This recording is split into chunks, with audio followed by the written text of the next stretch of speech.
আমি আবার আপনাদের কাছে একটা ভিডিও নিয়ে চলে এসেছি। তো প্রথমেই বলুন আপনারা কে কেমন আছেন, আশা করছি ভালো।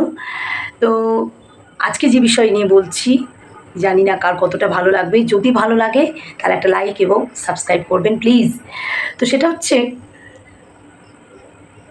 আপনি তর্ক যদি করেন তাহলে একটা জ্ঞানী লোকের সাথে তর্ক করবেন বা একটা শিক্ষিত লোকের সাথে তর্ক করবেন, তাহলে আপনারও মনে হবে, যদি আপনি হেরেও যান তাহলেও আপনার মনে হবে যে আমি একটা জ্ঞানী লোকের কাছে হেরে গেছি।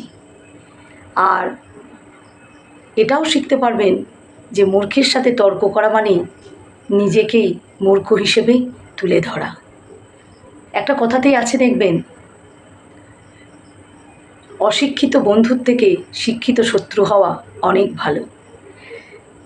তার মানেই হচ্ছে তার পেটে এ বিদ্যেটা গজগজ করছে, তাই কিছু যদি আপনাকে করতে আসে তার একটু হলেও বিবেকে বাঁধবে।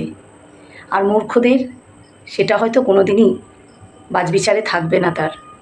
তাই তর্ক করলে জ্ঞানী লোকের সাথেই তর্ক করুন, তাতে আপনার সম্মানটা একটু হলেও বেঁচে যাবে।